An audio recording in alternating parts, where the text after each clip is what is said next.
Link भेज देना।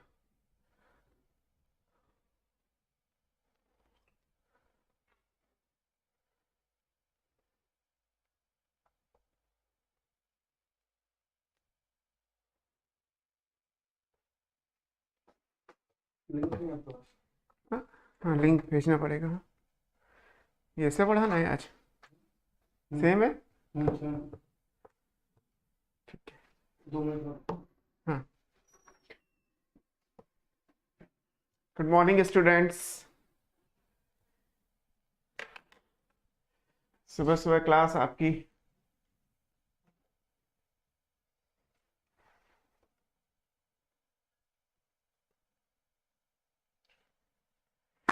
Okay, आज हम स्टार्ट करेंगे एनाटॉमी ऑफ फ्लावरिंग प्लांट, है ना। हमने मॉर्फोलॉजी तक कंप्लीट कर लिया है और आज से next chapter anatomy of flowering plant, है ना। छोटा सा चैप्टर है लेकिन इम्पॉर्टेंट चैप्टर है। पहले भी हमने डिस्कस किया था कि इस चैप्टर में आप अगर वेटेज के हिसाब से देखेंगे, पीछे 5 पेपर देख लीजिए आप नीट के, तो उसमें आपको जितने मॉर्फोलॉजी के क्वेश्चन मिलेंगे उससे ज़्यादा ही शायद एनाटॉमी के मिलेंगे, या उतने तो मिलेंगे ही मिलेंगे। तो मॉर्फोलॉजी बहुत बड़ा चैप्टर था, आपने पढ़ा ही है। आपको याद करने में कितना टाइम लगा और कैसे मैनेज करेंगे वो। और अभी एनाटॉमी पढ़ेंगे तो हम 3-4 क्लासेस में ये भी समझ लेंगे कि इसको याद करना ज़्यादा ईजी है या मॉर्फोलॉजी को याद करना ज़्यादा ईजी है। यहाँ ये भी नोटिस करने की चीज़ है कि हम जब फ्लावरिंग प्लांट की एनाटॉमी पढ़ेंगे तो उसमें सिर्फ हम उसके वेजिटेटिव पार्ट तक जाएंगे। ब्रॉडली कहें तो रूट, स्टेम, लीफ, हम ज़्यादा से ज़्यादा इन्हीं की एनाटॉमी पढ़ेंगे। जहाँ तक फ्लावर की एनाटॉमी की बात है वो हम sexual reproduction in flowering plant में थोड़ा सा माइक्रोस्पोरेंजियम, मेगास्पोरेंजियम और एम्ब्रियोनिक डेवलपमेंट, इन सबको देखते हैं। और जहाँ तक सीड या फ्रूट की बात है वो एज सच कुछ सिलेबस में नहीं है, तो रूट, स्टेम, लीफ तक ही हमें फोकस करना है, उसी से ही हमारा काम चल जाएगा। बट जैसे आप एनिमल टिश्यू पढ़ते हैं तो उस तरीके से अगर देखेंगे तो टिश्यू हमें एक्चुअली पूरा ही पढ़ना है। टिश्यू में ये मैटर नहीं करता कि वो फ्रूट में प्रेजेंट है या वो लीफ में प्रेजेंट है या वो रूट में है या फिर वो फ्लावर में है। टिश्यू तो हर जगह एक ही जैसा रहेगा, है ना। तो सेम विद द केस कि हम जब यहाँ पे पढ़ेंगे स्टार्टिंग में पोर्शन टिश्यू वाला, तो हमें पूरे प्लांट पे उसे अप्लाई करके देखना है। तो पहले टिश्यू आएगा, फिर टिश्यू सिस्टम आएगा, फिर कुछ प्रैक्टिकल एस्पेक्ट है कि अगर एक टीएस देखा जाए, स्टडी किया जाए ट्रांसवर्स सेक्शन किसी रूट, स्टेम, लीफ का, तो कैसा दिखाई देगा। और लास्ट में जो सबसे इंपॉर्टेंट टॉपिक है दैट इज सेकेंडरी ग्रोथ, क्योंकि प्लांट अपनी लाइफ में एक सर्टेन एज तक नहीं, किसी भी एज तक ग्रो कर सकते हैं। हमारे लिए लिमिटेशन है कि हम केवल लाइफ में एक सर्टेन टाइम तक ग्रो करते हैं, but plant through out the life grow करते हैं। उनकी ग्रोथ इनडिटर्मिनेट है, फिक्स नहीं है ना। They have open form of growth, तो इसलिए हम उसे सेकेंडरी ग्रोथ के सेक्शन में अलग से देखेंगे, है ना। तो 4 पॉइंट्स हो गए, tissue, tissue system, anatomy of root, stem and leaf, and last में सेकेंडरी ग्रोथ, है ना। कौन कौन आ गया है? ऑलमोस्ट सारे कैंडिडेट्स हैं हमारे पास, फ्यूचर डॉक्टर्स। बरखा, रितु, अंशिका, शिवानी, श्लोक, तान्या, फरहीन, रैनी, प्रशांत, मनी, अभिषेक, कनिका, रितु, विधि, मुस्कान, दीपांशु, समीर, अभिषेक। क्या बात है, अभिषेक सिंह ने स्पेशली हाय रितु जी लिखा हुआ है। बाकी सबने तो मुझे बोला है, तुमने तो ओके। सर मॉर्फोलॉजी के डीपीपी अवेलेबल नहीं है ऐप में। मैं देखता हूँ बेटा, डीपीपी मेरे पॉइंट ऑफ व्यू से तो जा चुके हैं, और हमारी क्लास हुई थी थर्सडे को, फ्राइडे को, तो फ्राइडे को ही मैंने दे दिए थे। सैटरडे तक मेरे पास इंफॉर्मेशन भी आ गई थी कि दे वर रेडी। अभी मैं एक बार चेक कर लूँगा, फिर बताऊँगा आपको कि ऐप पे क्यों नहीं वो अवेलेबल है आपको, है ना। Vishwajit Rai, good morning. दिशांक, गैमोडिक्ट, Sadaf, Himanshu, Nidhi and all. So very good morning to all of you again. और अब हम स्टार्ट करते हैं एनाटॉमी की। सबसे पहले कि एनाटॉमी है क्या। जब आप एनाटॉमी को देखोगे तो एनाटॉमी का मतलब सिंपल तो यही होता है कि स्टडी ऑफ इंटरनल स्ट्रक्चर, है ना। आप जब इंटरनल स्ट्रक्चर की स्टडी करते हैं तो उसे एनाटॉमी बोलते हैं। बट यहाँ पे इंपॉर्टेंट ये कि क्या एनाटॉमी का मतलब ये हो जाएगा कि जैसे हम एनिमल्स में समझते हैं, एनिमल में इट्स इजी। एनिमल्स में क्या किया, हमारी बॉडी आपको दिखाई दे रही है, मान लीजिए हम एनिमल टिश्यू जैसा कुछ पढ़ रहे होते तो हमारी बॉडी हो गई, तो ये हमारी मॉर्फोलॉजी हो गई। अब इसके बाद क्या आएगा, क्या हम बॉडी को कट करके अगर लिवर को देखें या हम किडनी को देखें या हार्ट को देखें या लंग्स को देखें, तो क्या वो एक्चुअली एनाटॉमी होगी बॉडी की? तो that is not the case of anatomy. Anatomy का मतलब ये नहीं होता कि आपने बॉडी को ओपन कर दिया और फिर जो स्ट्रक्चर आपको दिखाई दे रहा है, जैसे मान लीजिए आपने डायग्राम बहुत सारे जू में बनाए होंगे, लाइक लंग्स का डायग्राम बनाया है, तो लंग्स की डायग्राम लंग्स की मॉर्फोलॉजी है, वो लंग्स की एनाटॉमी नहीं है। अगर आपने लिवर का डायग्राम बनाया है, पैनक्रियाज देखा है, तो आपने सबको मॉर्फोलॉजी के हिसाब से ही पढ़ा, तो बॉडी तो कट कर दी बट स्टिल अभी भी मॉर्फोलॉजी ही है, बिकॉज एनाटॉमी में आपको जो स्टडी करनी होती है वो बॉडी को कट तो करना है, आपको कट तो करना है, कट करना इज इंपॉर्टेंट, बिना कट करे नहीं पहुंचेंगे, लेकिन उसके बाद आपको माइक्रोस्कोपिक ऑब्जर्वेशन देखना है उसका, आइदर विद स्टेनिंग और विदाउट स्टेनिंग। कलर देने की जरूरत है सेल्स को तो, और अगर नहीं देने की जरूरत है तो भी। तो एनाटॉमी का मतलब होता है कि study of internal structure with section cutting, आपको बॉडी पार्ट को कट करके उसको स्टेन करना है, and observation under microscope. Microscopic observation जरूरी है। तो लिवर की एनाटॉमी का मतलब है कि आप लिवर में हेपेटोसाइट्स को स्टडी कर रहे हैं। लंग्स की एनाटॉमी का मतलब है कि लंग्स में प्लूरल मेम्ब्रेन को स्टडी किया जा रहा है ना, इस तरीके से एनाटॉमी। किडनी की एनाटॉमी का मतलब है कि आप नेफ्रॉन तक पहुंच गए, ये नहीं कि किडनी बाहर से कैसा दिखाई दे रहा है ना। तो इसलिए एनाटॉमी में आपको सेक्शन कट करके स्टेन करके देखना पड़ेगा। एक रिमार्केबल डिफरेंस ये भी आएगा कि जब आप सेक्शन कट करके स्टेन करने की बात करेंगे तो क्या वो जरूरी है, आइदर विद स्टेनिंग और विदाउट स्टेनिंग। तो प्लांट में स्टेनिंग करना जरूरी है, बिकॉज प्लांट में जो टिश्यू है वो लिमिटेड है। जैसे अभी हम पढ़ेंगे तो मेरिस्टेमेटिक हो गए जो डिवाइड करेंगे, परमानेंट हो गए तो पैरेन्काइमा, स्क्लेरेन्काइमा, कोलेन्काइमा, बस।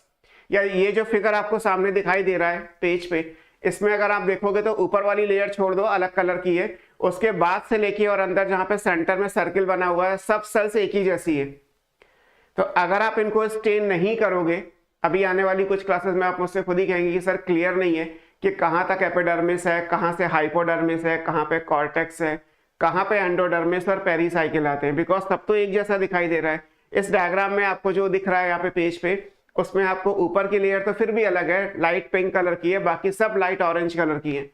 तो आप कैसे डिस्टिंग्विश करोगे कि हाइपोडर्मिस, कॉर्टेक्स, एंडोडर्मिस, पेरीसाइकिल ये अलग अलग पार्ट है? अब क्योंकि सेल्स तो सारी एक जैसी हैं, सभी जगह जो है वो पैरेन्काइमा ही प्रेजेंट है, और अगर पैरेन्काइमा है तो सेल्स तो एक जैसी दिखाई देंगी। एनिमल सिस्टम में ऐसा नहीं है एक्चुअली। एनिमल सिस्टम में अगर आप एपिथेलियम टिश्यू भी पढ़ रहे हो तो भी आपको आई थिंक सो कि मोर देन 10 टाइप्स के तो एपिथेलियम सिस्टम ही पढ़ा दिए होंगे कि एपिथेलियल टिश्यू कैसा होता है, इसी के आपने अलग अलग टाइप पढ़े। और not only because of chemistry and function, they are also difference in structure. अगर आप एक क्यूबाइडल एपिथेलियम बनाते हो और एक स्ट्रेटिफाइड एपिथेलियम बनाते हो तो दोनों को देखने से ही आपको आइडिया लग जाएगा कि ये क्यूबाइडल है, क्यूब लाइक है, ये स्ट्रेटिफाइड है, लेयर में प्रेजेंट है, ये कलमनर है, कॉलम जैसे स्ट्रक्चर दिखाई दे रहे हैं। तो वहां पे स्ट्रक्चरली भी आप टिश्यू को अलग कर सकते हो, उन्हें स्टेन करे ना करे ऑप्शन है। यहां ऐसा नहीं है, यहां अगर स्टेन नहीं करोगे तो सारी सेल्स जो एक ही टाइप के टिश्यू की बनी है, सारी लेयर, सारी सेल्स एक जैसी हो जाएंगी। तो इसलिए यहाँ पे एक मेजर चेंज ये भी आएगा प्लांट में विद रिस्पेक्ट टू एनिमल, अगर हम कंपेयर करें तो, कि यहाँ हमें सेक्शन कट करके उसे स्टेन करना पड़ेगा।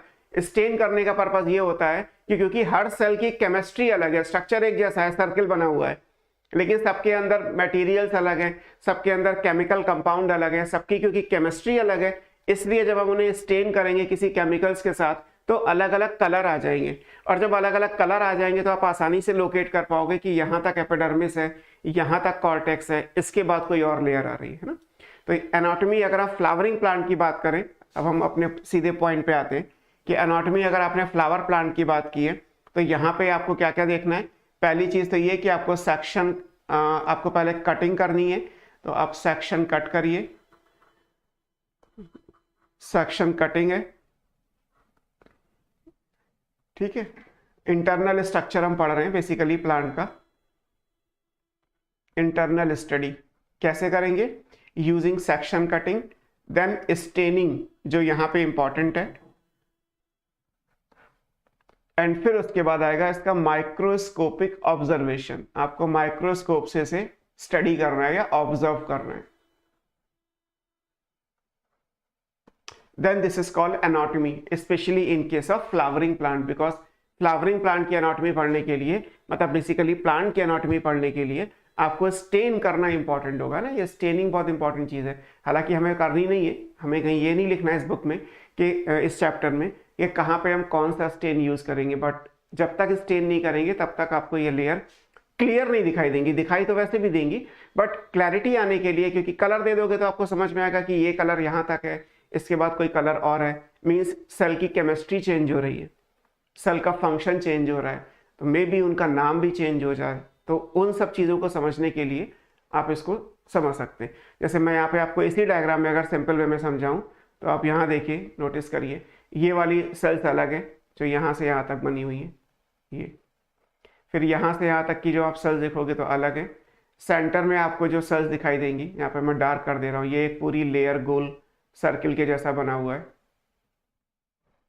अगर आप इसे देखोगे तो इट लुक्स लाइक दिस, है ना। और फिर इसके अंदर एक लेयर है, लेकिन यहाँ लेयर नहीं है ना। तो ये वाला ये सब देखने में तो एक जैसे हैं, लेकिन फिर भी क्या हो रहा है, अलग अलग हैं इन terms of structure, in terms of function, in terms of chemistry. Function का मतलब सिंपल है, जब सेल कोई काम करेगी तो डेफिनेटली उस काम के बदले कुछ प्रोडक्ट और बाई प्रोडक्ट जो भी बने हैं वो डेफिनेटली सेल के पास ही रहेगा। प्लांट में कोई एक्सक्रीटरी सब्सटेंस तो है नहीं, एक्सक्रीटरी बॉडी तो है नहीं कि उसको बाहर एक्सपेल कर देगा लाइक एनिमल्स। प्लांट को तो जो वेस्ट मटेरियल है वो भी अपने पास ही रखना है। तो इसका मतलब ये हुआ कि उनकी केमिस्ट्री बदलेगी तो उस हिसाब से एनाटॉमी बदल जाएगी, है ना। अब हम बात करते हैं कि एनाटॉमी कहाँ से शुरू करेंगे। आप यहाँ पे देखिए तो मेंशन किया गया है स्टडी ऑफ इंटरनल स्ट्रक्चर है। एनाटॉमी का मतलब है कि हमें इंटरनल स्टडी करनी है, लाइक दिस, ये इंपॉर्टेंट है। ऑब्जर्वेशन करना है आफ्टर सेक्शन कटिंग, ये इंपॉर्टेंट है, और उसको आप एनाटॉमी बोलते हो, क्योंकि हम प्लांट्स का पढ़ रहे हैं तो प्लांट आएगा। अब बात ये करते हैं कि क्या एनाटॉमी में चेंजेस हैं इन terms of specially flowering plant.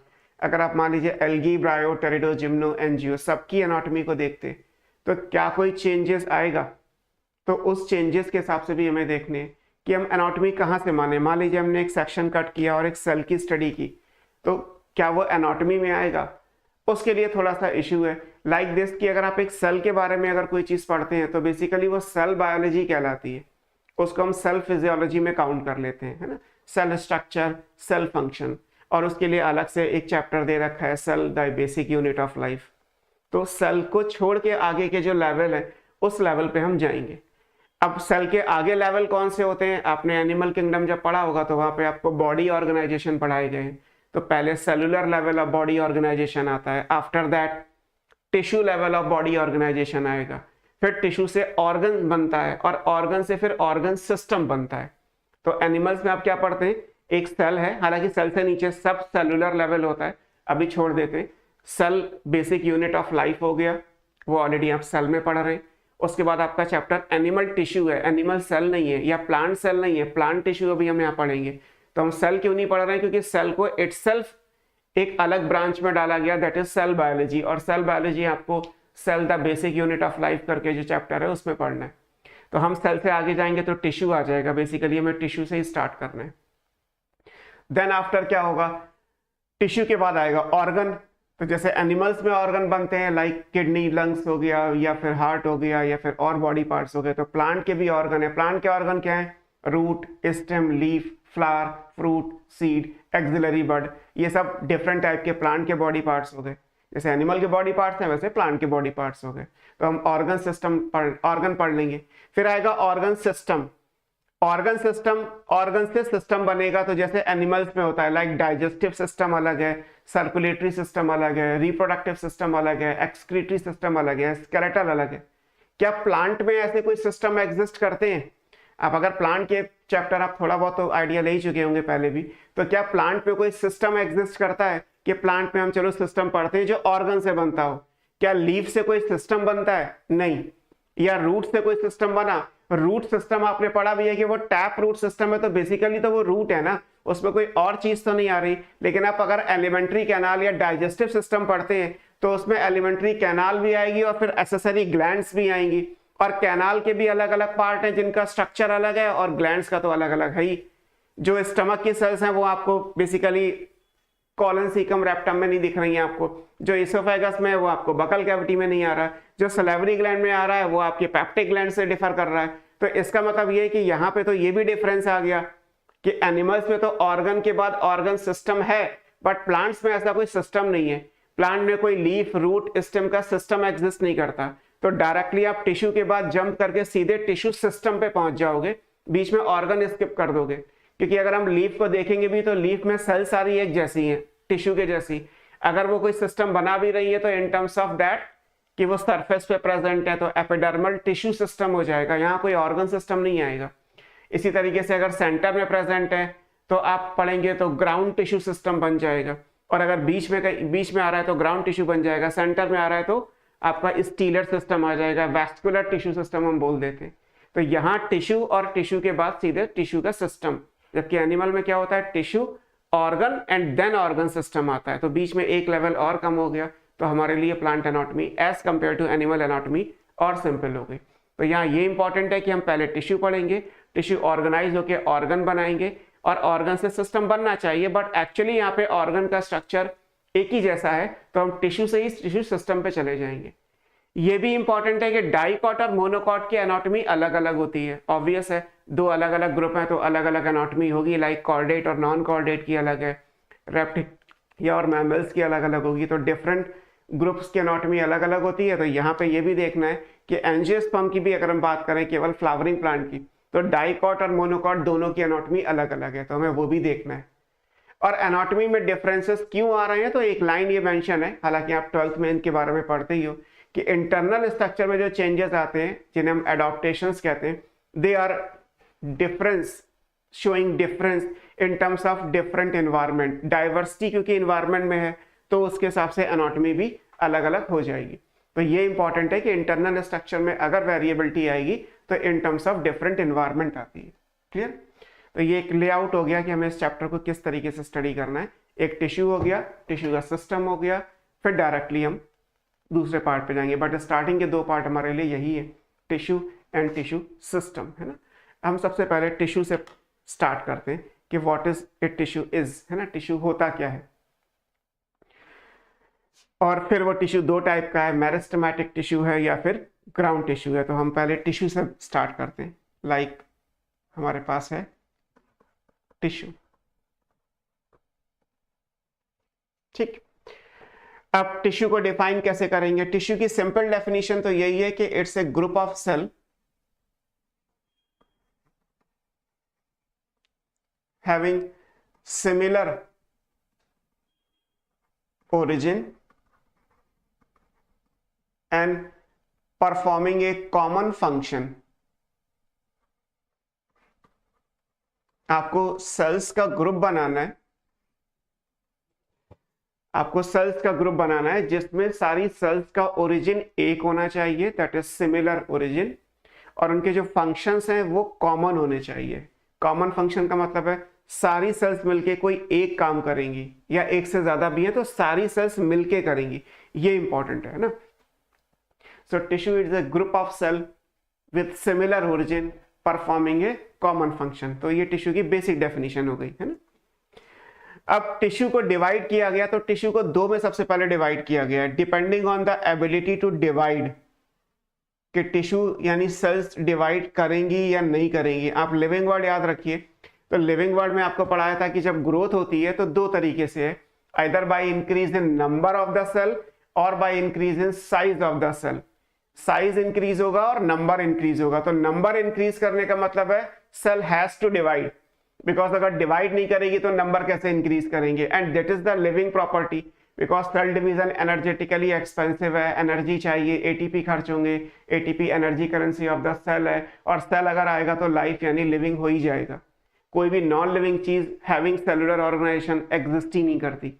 तो लिविंग होने के लिए इंपॉर्टेंट क्या है यहाँ पे? लिविंग होने के लिए इंपॉर्टेंट ये है कि सेल का होना जरूरी है। सो इन दैट केस ये बात आ जाएगी कि टिश्यू दो टाइप के हो गए, वेदर दे आर डिवाइडिंग और not.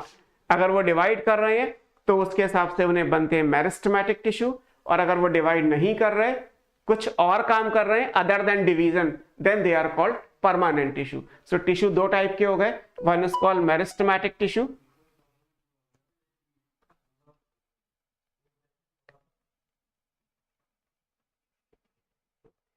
Meristematic tissue, and second one is permanent tissue. दो टाइप के हो गए, मेरिस्टेमेटिक टिश्यू हो गया और परमानेंट टिश्यू हो गए, है ना। किस बेस पे किया, whether on the basis of ability to divide. हमारा क्राइटेरिया क्या है यहाँ पे, एबिलिटी टू डिवाइड, कि सेल्स डिवाइड, सेल या टिश्यू कुछ भी बोल लीजिए, कि वो डिवाइड कर रही हैं या नहीं कर रही, इस बेस पे हमने दो में डिवाइड किया है कि मेरिस्टेमेटिक टिश्यू है या फिर परमानेंट टिश्यू है। मेरिस्टेमेटिक जो डिवाइड करते हैं, है ना, दे कॉन्स्टेंटली डिवाइडिंग सेल्स, है ना, कॉन्स्टेंटली डिवाइडिंग सेल्स हैं, है ना। सेल्स हमेशा डिवाइड करती हैं, divide divide divide and divide, nothing else. इनका एक ही काम है, सिर्फ डिवीजन करना। तो सेल्स जो डिवाइड करने के लिए एक साथ हैं, कॉमन ओरिजिन, कॉमन फंक्शन, तो उस हिसाब से मेरिस्टेमेटिक टिश्यू बोलते हैं उन्हें। तो कॉन्स्टेंटली डिवाइडिंग सेल है। इन जनरल क्या करते हैं, जनरली इन्हें आप मेरिस्टेम्स कहते हैं। इन्हें क्या बोलेंगे, मेरिस्टेम्स। लाइक रूट मेरिस्टेम हमने पढ़ा था, या हमने शूट मेरिस्टेम भी पढ़ा था, है ना। तो मेरिस्टेमेटिक टिश्यू और परमानेंट टिश्यू में जो कॉन्स्टेंटली डिवाइडिंग सेल्स का, या एक्टिवली डिवाइडिंग लिखा होगा, बिकॉज एक्टिव इसलिए लिखा जाता है क्योंकि एनर्जेटिकली एक्सपेंसिव है। हर जगह बायो में जहां एक्टिव वर्ड आता है ना, उसका मतलब फिजियोलॉजी के सेंस में होता है using the energy, with the expenditure of energy अगर कोई काम होता है तो एक्टिव। तो यहाँ पे भी सेल डिवाइड कर रही है, तो क्योंकि वो एटीपी को यूज कर रही है, so they are called actively dividing cell या कॉन्स्टेंटली डिवाइडिंग सेल कहलाती है ना। निधि ने पूछा sir tissue always same function perform करते हैं। अभी बेटा डेफिनेशन यही रहेगी, आगे हम जब इस चैप्टर में जाएंगे तो फिर डेफिनेशन में कोई चेंजेस अगर आएगा तो देखेंगे। इन जनरल अभी मैंने बोला आपको कि जनरल डेफिनेशन यही है कि सिमिलर ओरिजिन कॉमन फंक्शन। आपकी बात या लॉजिक ठीक है कि आने वाले किसी टिश्यू के लिए ये डेफिनेशन वैलिड नहीं होगी, इसमें कुछ चेंजेस आ जाएंगे, बट वो जब पूछा जाएगा तभी आएगा। अदरवाइज टिश्यू जब भी आपसे पूछा जाएगा तो डेफिनेशन यही आएगी, similar origin performing a common function, है ना। सो हम मेरिस्टेमेटिक टिश्यू की बात कर रहे थे। तो ये कॉन्स्टेंटली डिवाइडिंग सेल्स हैं, इन जनरल इन्हें आप मेरिस्टेम्स बोलते हैं। क्योंकि ये कॉन्स्टेंटली डिवाइडिंग है तो एक्टिवली आप यूज कर सकते हैं, यहाँ पे एक्टिव सेल्स हैं। एक्टिव सेल्स का मतलब है दे यूज एनर्जी। जैसे आप आगे प्लांट फिजियोलॉजी में एक्टिव ट्रांसपोर्ट और पैसिव ट्रांसपोर्ट पढ़ते हैं। एक्टिव का मतलब है विद यूज ऑफ एनर्जी, तो एनर्जी यहाँ भी यूज होगी। जब सेल्स केवल डिवाइड करेंगी और कोई काम कर ही नहीं रही है तो उनका अपीयरेंस भी एक जैसा हो जाएगा। सो उनमें कोई डिफरेंस नहीं है। जब डिफरेंस नहीं है तो क्या कहलाएंगे, इन्हें लिखा जाएगा अनडिफरेंशिएटेड। ये क्या कहलाएंगे, अनडिफरेंशिएटेड। ग्रुप है तो मैं मास लिख दे रहा हूं ऑफ सेल्स, तो ये अनडिफरेंशिएटेड मास ऑफ सेल्स को रिप्रेजेंट करती है कि यहाँ पे कोई डिफरेंस नहीं है, तो in that case undifferentiated mass of cells, ये वर्ड यूज हो जाएगा। परमानेंट क्या होगा, ये डिवाइड नहीं करते, है ना, कॉन्स्टेंटली डिवाइडिंग सेल्स है तो इसका मतलब हो ही गया फिक्स कि they have ability to divide. तो यहां पे क्या होगा, परमानेंट में क्या है कि जब मेरिस्टेम में डिवीजन नहीं होगा, है ना, दे आर नॉट डिवाइडिंग,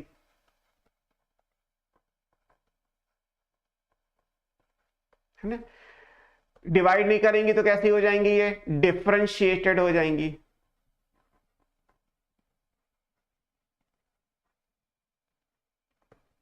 है ना, किस चीज के लिए, फॉर स्पेसिफिक फंक्शन, जो भी इनका काम होता होगा वो आगे हम देखेंगे किसी भी परमानेंट का क्या काम है। बट ये डिफरेंशिएट कर जाती है, जैसे मेरिस्टेम्स अनडिफरेंशिएटेड है वैसे ही परमानेंट कैसे हैं, डिफरेंशिएटेड है। तो दोनों में बेसिक डिफरेंस केवल डिवीजन की बात है कि अगर डिवीजन है तो मेरिस्टेमेटिक, अगर डिवीजन नहीं है तो परमानेंट, है ना, सिंपल क्राइटेरिया। और अगर डिवीजन है तो मतलब डिवाइड करेंगी तो कोई और काम नहीं करेंगी, फिर वो अनडिफरेंशिएटेड हो जाएंगी।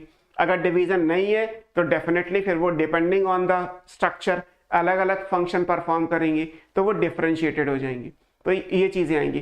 परमानेंट बनते कैसे हैं, बनते मेरिस्टेम से ही है। अगर आपसे कहा जाए कि how permanent tissue are formed, तो सेम है, जब ये वाला सेल्स यहां चेंज होगा तो ही आएगा। अनडिफरेंशिएटेड थी, इनके अंदर एक प्रोसेस हुआ जिसे हमने क्या बोला, डिफरेंशिएशन। और डिफरेंशिएशन के बाद इनका स्टेटस क्या हो गया, इनका स्टेटस हो गया कि ये परमानेंट हो गए। तो मेरिस्टेमेटिक टिश्यू में जब डिफरेंशिएशन हो जाता है तो क्या बन जाते हैं, परमानेंट टिश्यू बन जाते हैं, है ना। आप याद करो तो आपको अगर पीछे का मतलब सॉरी आगे का अगर याद है, प्लांट फिजियोलॉजी में जो लास्ट चैप्टर दिया है प्लांट ग्रोथ एंड डेवलपमेंट, तो वहां पे भी आपको ये टर्म समझाए गए हैं कि डिफरेंशिएशन क्या होता है, एक वर्ड अभी और आएगा डी डिफरेंशिएशन, और फिर एक और आएगा री डिफरेंशिएशन। तो इन तीनों वर्ड में डिफरेंस मतलब क्या क्या डेफिनेशंस हैं, क्या इनका मतलब है, हम आगे भी पढ़ेंगे और इस चैप्टर में भी। बेसिकली वहां जो दे रखा है that is the reference of chapter anatomy of flowering plant. तो हमें समझना यही है कि डिफरेंशिएशन, डी डिफरेंशिएशन और री डिफरेंशिएशन में क्या क्या फर्क पड़ेंगे, क्या क्या चेंजेस आएंगे। तो पहला हमारा क्या है, डिफरेंशिएशन। डिफरेंशिएशन का मतलब है अलग अलग करना। मान लीजिए एक मास है सेल्स का जो कुछ नहीं कर रहा, सिर्फ डिवाइड कर रहा है, increasing the number of cells, that's all. अब क्या होगा, जब इनमें से हम इस मास को कुछ ले लें, मान लीजिए यहाँ पे 1 लाख सेल है, हमने क्या किया 50,000 सेल निकाल ली, तो 50,000 तो ये बची और ये डिवाइड करके फिर 1 लाख बना देंगी, बिकॉज इनको तो डिवाइड ही करना है। जो 50,000 सेल्स हमारे हाथ में आ गई इधर, इनको मैंने क्या किया, इनमें से मैंने 5 ग्रुप अलग अलग बना दिए, 10,000 ईच, और सबको अलग अलग काम दे दिए कि तुम रूट में जाओ, तुम स्टेम में जाओ, तुम फ्लावर में जाओ, तुम ये वाला काम करोगे, तुम कोई और काम करोगे, इस तरीके से। तो डिफरेंस क्रिएट कर दिया। जो डिफरेंस क्रिएट करना है इज कॉल्ड डिफरेंशिएशन, कि डिवीजन को बंद करो, अब डिवाइड नहीं करना है, अब क्या करना है, मैच्योर हो जाओ। परमानेंट टिश्यू का मतलब क्या है, मैच्योरेशन हो गया। जब मैच्योरेशन हो जाएगा तो क्या बन जाएगा, अलग अलग पार्ट्स बन जाएंगे। अलग अलग पार्ट के अलग अलग टिश्यू होते हैं जो आगे आपको अभी स्टडी करने ही है ना। तो बेसिक डिफरेंस मेरिस्टेमेटिक और परमानेंट में इस तरीके से आएगा, है ना। अब हम पहले मेरिस्टेमेटिक टिश्यू पढ़ते हैं कि मेरिस्टेमेटिक को डिफाइन करें तो हमें क्या क्या मिलेगा। सो अब फिर से बनाते हैं, दिस इज मेरिस्टेम्स,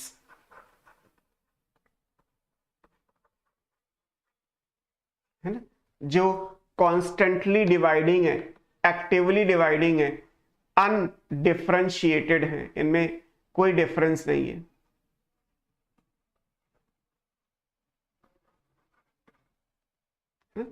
तो ये कॉन्स्टेंटली डिवाइडिंग है, अनडिफरेंशिएटेड है, तो उन्हें हमने मेरिस्टेम्स बोला। अब क्या कर रहे हैं, मेरिस्टेम के 2 क्राइटेरिया हमारे सिलेबस में।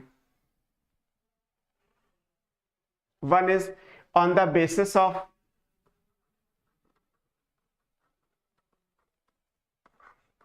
origin and other is on the basis of position in plant body। Obvious है कि हम प्लांट की ही बात कर रहे हैं, तो ओरिजिन और पोजीशन के बेस पे इनको अलग अलग डिवाइड किया। ओरिजिन के बेस पे ये 3 है, वन इज कॉल्ड प्रोमेरिस्टेम, इसको आप प्राइमोडियल मतलब प्रिमिटिव है,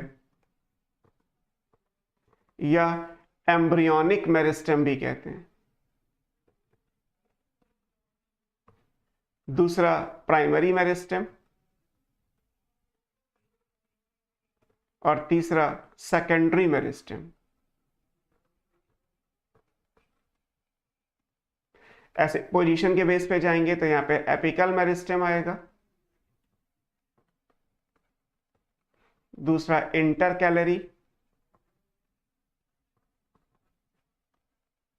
और तीसरा लेटरल मेरिस्टेम। सो बेसिकली हमें 6 टाइप के मेरिस्टेमेटिक टिश्यू पढ़ने हैं, है ना।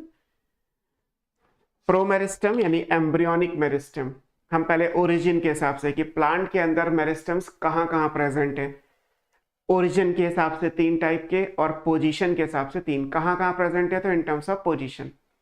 और अगर ओरिजिनेट कैसे हुए, कोई भी प्लांट हो या कोई भी एनिमल हो, कोई भी लिविंग ऑर्गेनिज्म हो, तो वो एक ही चीज से बना, दैट इज कॉल्ड जाइगोट, है ना। आप अगर एक सिंपल आइडियोलॉजी ले कि सर एक प्लांट कैसे बनता है, प्लांट की पहली सेल क्या है, तो ऑलरेडी हम प्लांट किंगडम पढ़ चुके हैं। एंजियोस्पर्म का मतलब है स्पोरोफिटिक प्लांट बॉडी, और स्पोरोफिटिक प्लांट बॉडी है तो कहाँ से डेवलप होगी, जाइगोट से। ऐसे एनिमल्स में तो कोई डाउट है ही नहीं, क्योंकि एनिमल्स में तो एक ही लाइफ साइकिल है, डिप्लॉयड स्टेज वाली। तो हमारी बॉडी भी कहाँ से बनी है, फ्रॉम जाइगोट। हमारी बॉडी के अंदर अगर कहा जाए कि ओरिजिन के हिसाब से सेल्स कौन कौन सी होती हैं, पोजीशन के हिसाब से तो अलग अलग है, ओरिजिन के हिसाब से अगर हम बात करें, क्योंकि हमारा पहला क्राइटेरिया क्या है, ओरिजिन के हिसाब से। तो हमारी बॉडी के जो बॉडी पार्ट्स हैं वो कहाँ से ओरिजिनेट हुए, है ना, बता सकते हो? हालांकि क्वेश्चन तो एनिमल बॉडी का है, बट फिर भी हमें थोड़ी सी ज़रूरत पड़ सकती है अपनी बात को समझने के लिए कि एक एनिमल बॉडी में जो बॉडी ऑर्गन्स हैं, मान लीजिए हमारी बॉडी के अंदर जो बॉडी पार्ट्स है, बॉडी ऑर्गन्स हैं, वो कहाँ से बने हैं, एग्जैक्टली स्ट्रक्चर, है ना, ये आपको बताना है कि वो कहाँ से बने हुए हैं। और ऑलरेडी आपने पढ़ा है, मेरी शायद क्वेश्चन को आप ना समझ पाए, लेकिन आंसर के हिसाब से सबको समझ में आएगा कि मैं क्या कहना चाह रहा हूँ, मेरी बात का मतलब क्या है कि एक एनिमल बॉडी जो है वो कहाँ से बनती है। मान लीजिए हमारी बॉडी के अंदर अलग अलग बॉडी पार्ट्स हैं, लाइक लिवर है, तो लिवर कहाँ से बना हुआ है? फरहीन नास का आंसर आया, एक्टोडर्म, मीजोडर्म, एंडोडर्म।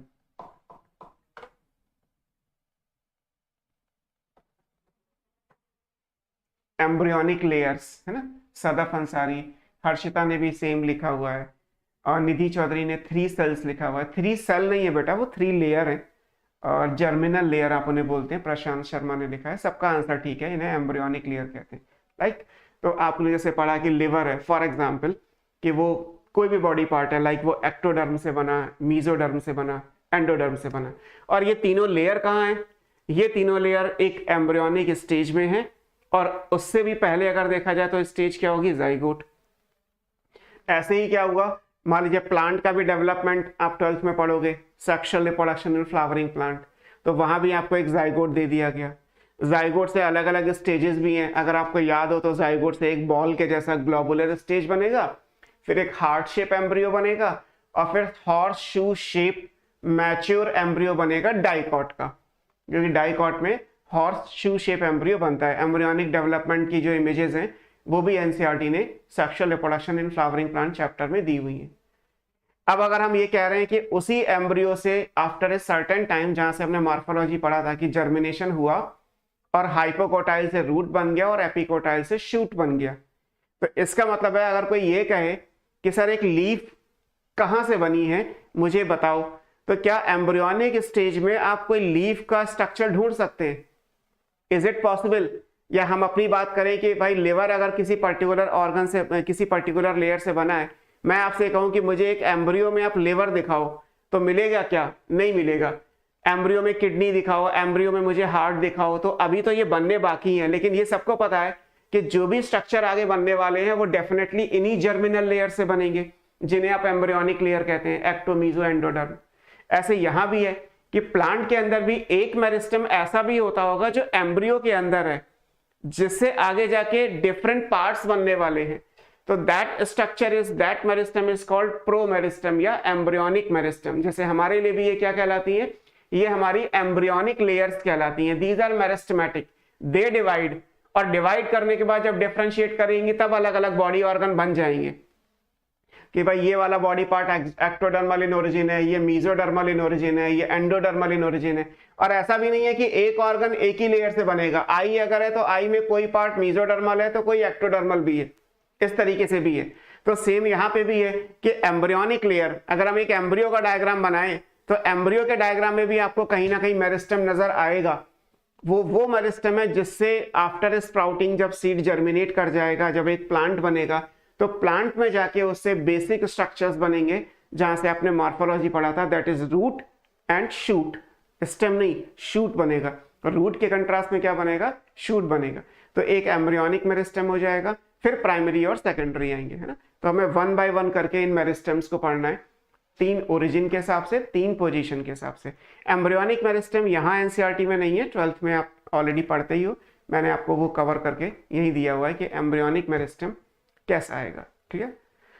अब मैं आपको एक लेआउट दिखाता हूं जो यहां से हम पढ़ रहे थे। लाइक टिश्यू क्या है? Common origin, common function. यहाँ पे आप नोटिस कर सकते हो इस बात को कि एनसीईआरटी के डेफिनेशन में लिखा है usually performing a common function, not always.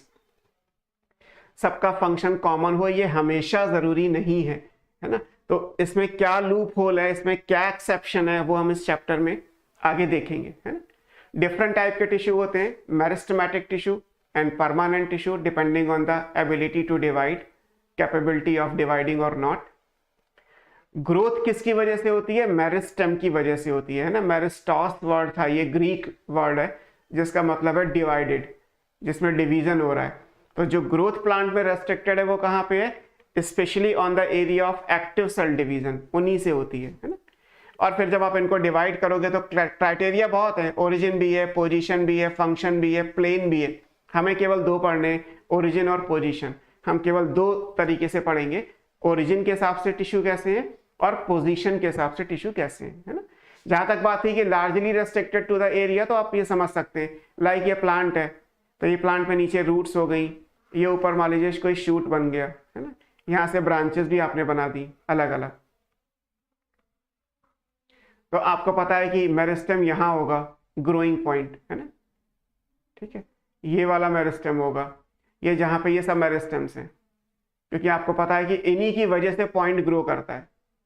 ऐसे रूट में बनाओगे तो रूट की टिप पे आपने ऑलरेडी रूट का मेरिस्टेम बना रखा है, तो आपको पता है कि अलग अलग पॉइंट्स हैं, अलग अलग एरिया। ग्रोथ पूरी जगह से नहीं होती, केवल रेस्ट्रिक्टेड टू दैट एरिया जहां इंटरनली क्या होगा, जहां अंदर से क्या समझ में आएगा कि अंदर जो सेल्स हैं दे आर एक्टिवली डिवाइडिंग, वो डिवाइड कर रही है, इसलिए प्लांट की लंबाई, चौड़ाई, ऊंचाई, मोटाई अलग अलग डायरेक्शंस में प्लांट अलग अलग स्टेज पे ग्रो करता है या अपना साइज इंक्रीज करता है। तो इन दैट केस हमारे लिए ये मेरिस्टेम इंपॉर्टेंट है ना। अब हम एक एक करके देखते हैं। हमने जो ये फ्लो चार्ट बनाया, इससे हम सबसे पहले पहुंचते हैं प्रो मेरिस्टेम पे या प्राइमोडियल मेरिस्टेम। अभी मैंने बोला आपको कि एम्ब्रियोनिक मेरिस्टेम या यू मेरिस्टेम भी कह सकते हो। ये सबसे पहले बना, समझा तो मैंने आपको दिया ही है कि ये जाइगोट से ओरिजिनेट होगा, है ना। बेसिकली ये कहाँ से बना होगा, जाइगोट से, और ये एम्ब्रियोनिक कंडीशन के अंदर है ना। कहाँ प्रेजेंट है, eight the apex of radicle and प्लीम्यूल, जिनको आप आगे जाके एपिकल मेरिस्टेम मानोगे, है ना। और ये मदर मेरिस्टेम है जिससे दूसरे मेरिस्टेम बनेंगे, मतलब एक मेरिस्टेम से दूसरा मेरिस्टेम बनेगा। अगर आपको 12th की इमेज याद हो तो मैं आपको बना के दिखाऊं तो इट लुक्स लाइक दिस, कि ये कुछ ऐसा है डायग्राम एनसीईआरटी में।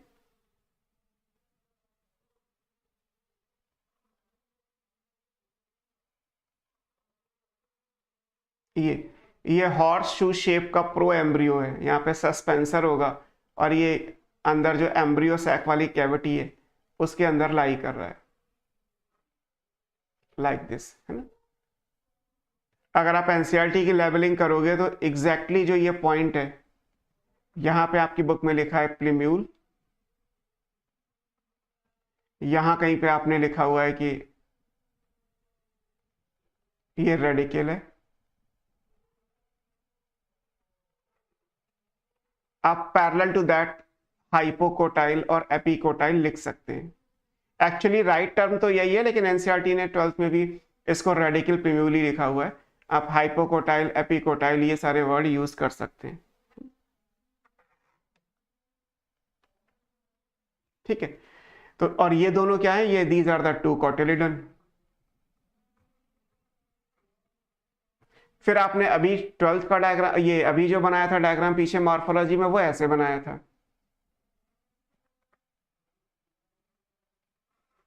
जो हमने ग्राम सीट का जब डायग्राम बनाया था तो ये। और यहां भी यही लिखा था कि अच्छा चलो यहाँ के हिसाब से क्या है, ये रेडिकल है या हाइपोकोटाइल और ये प्लीम्यूल है या एपिकोटाइल, आप समझ सकते हैं, बीच में मीजोकोटाइल है ना। तो अब अगर आपसे कहा जाए कि इसमें मान लीजिए रूट स्टेम लीफ बनती तो यहीं से, सबको पता है कि रेडिकल से रूट बनेगी, प्लीम्यूल से शूट बनेगी। लेकिन इसी स्टेज में राइट नाउ अगर आप सेक्शन कट करके इसको माइक्रोस्कोप में देखेंगे तो क्या आपको कोई अलग से दिखाई देगा, कुछ नहीं मिलेगा। बस हमें पता है कि इनकी टिप्स पे कुछ सेल्स ऐसी हैं जो आगे डिवाइड करके पार्ट यानी रूट और शूट बना देंगी, लेकिन इस स्टेज पे आपको कुछ नजर नहीं आएगा।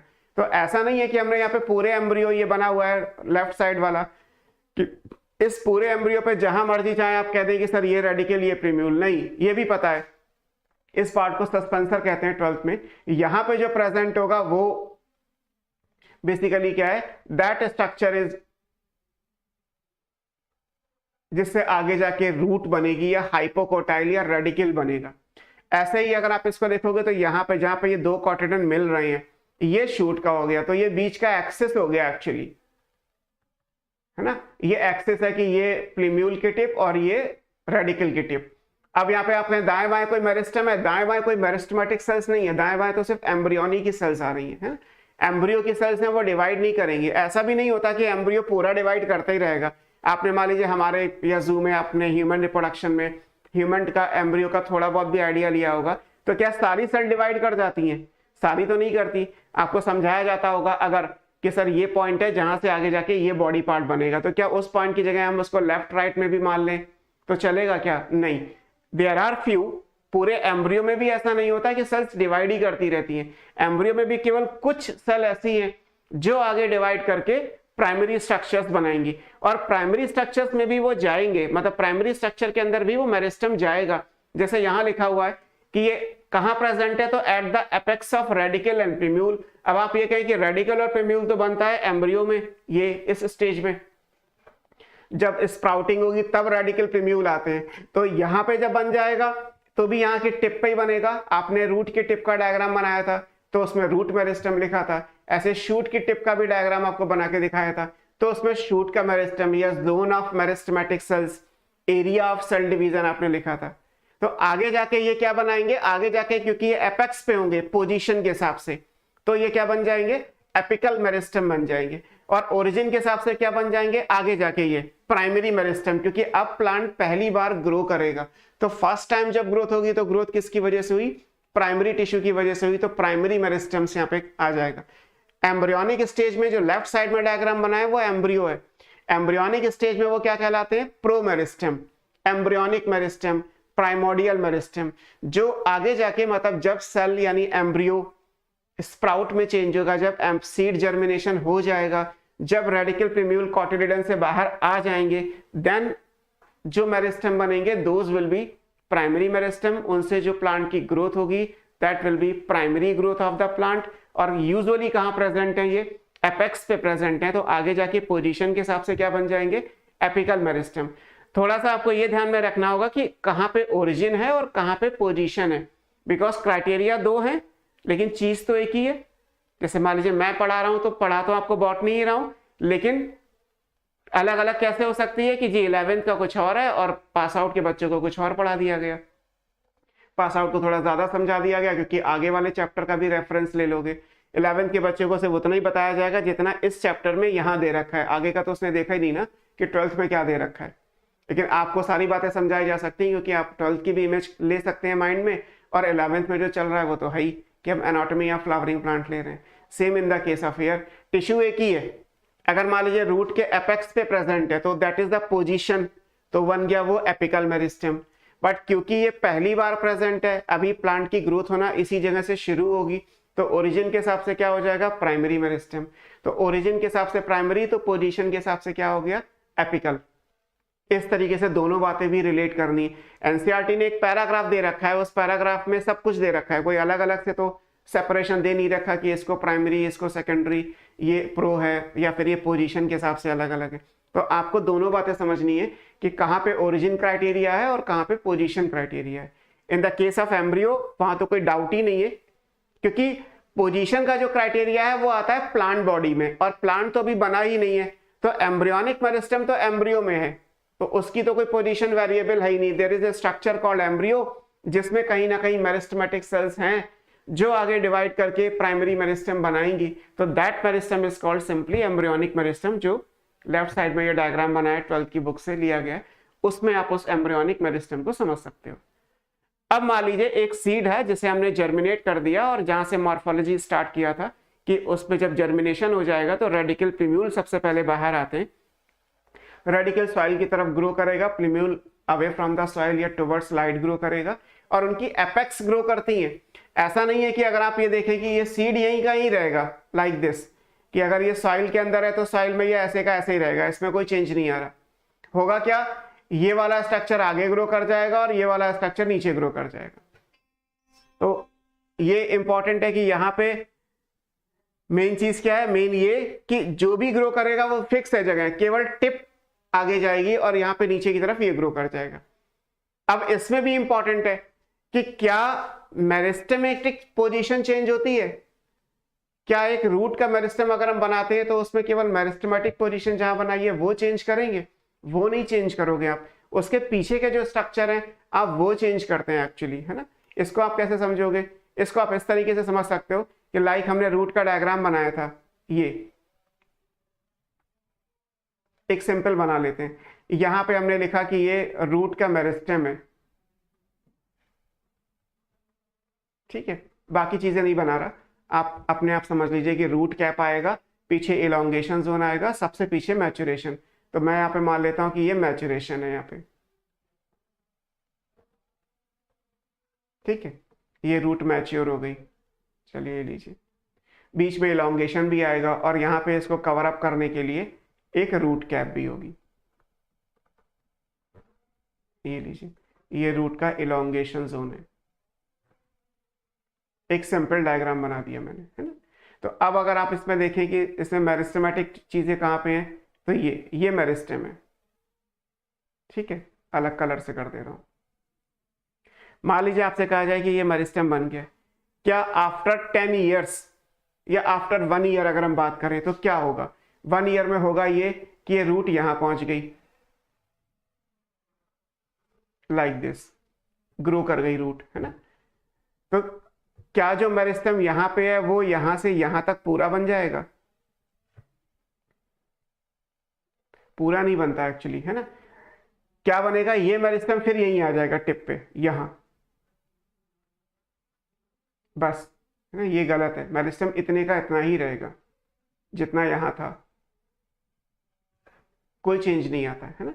मतलब एक सिंपल वे में समझा जाए तो मान लीजिए जब कोई रूट ग्रो करेगी लाइक दिस, अगर ऐसे मान लीजिए आप कि रूट का मेरिस्टेम केवल ये है एरो, तो जब ये रूट ग्रो करके यहां तक पहुंचेगी तब भी इसका मेरिस्टेम इतना ही रहेगा, लाइक दिस।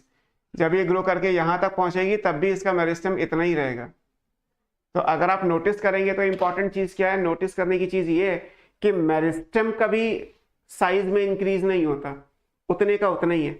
मेरिस्टेम से जब सेल डिवीजन हो रहा है, उसमें जब नंबर ऑफ सेल्स इंक्रीज हो रहा है तो वो सेल्स पीछे की तरफ बढ़ती जाती हैं, और पीछे क्या है, इलोंगेशन और मैचुरेशन।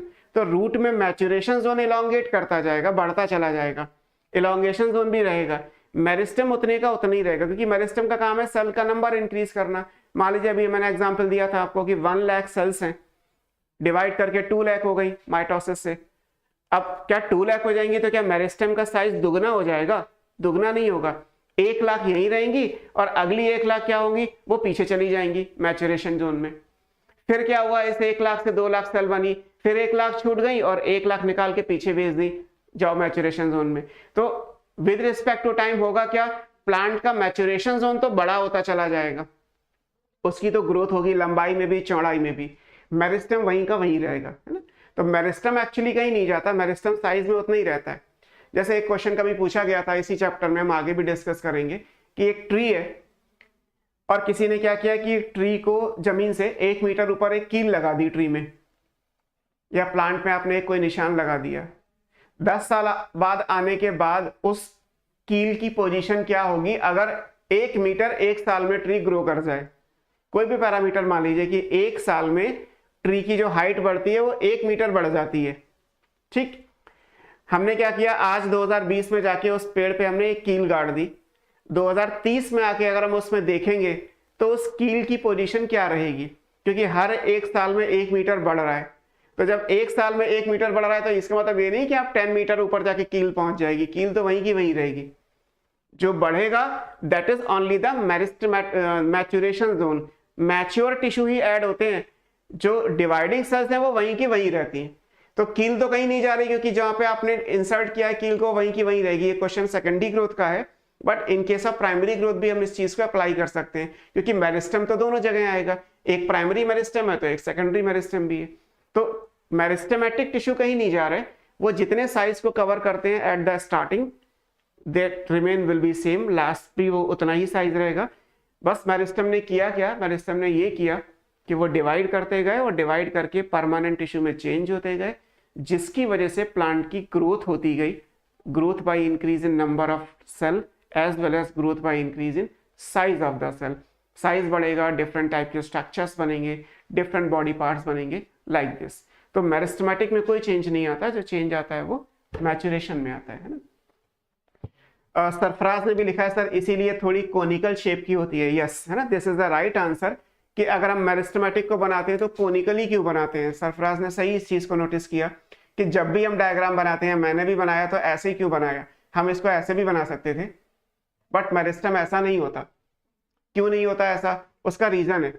उसका रीजन क्या है कि साइज छोटा करना है आपको, है ना।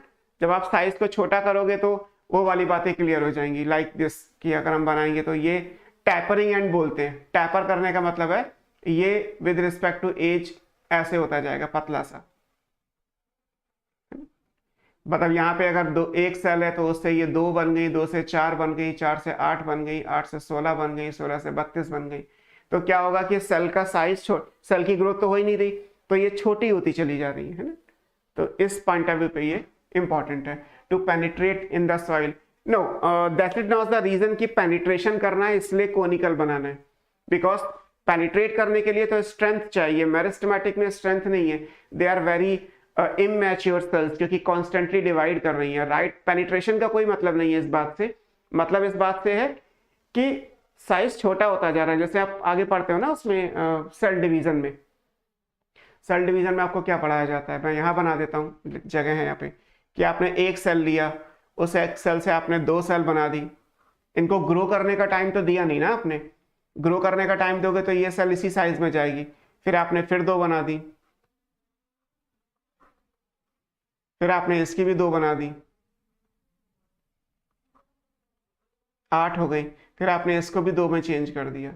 तो जब आप टाइम नहीं दोगे सेल को ग्रो करने का, साइज में ग्रो करने का, तो एक्चुअली क्या होगा, उसका साइज छोटा होता चला जाएगा, स्मॉल साइज में चलता जाएगा। तो because of that type of specific division वो कोनिकल शेप का हो जाएगा, कोन लाइक हो जाएगा, पॉइंटेड सा दिखाई देगा।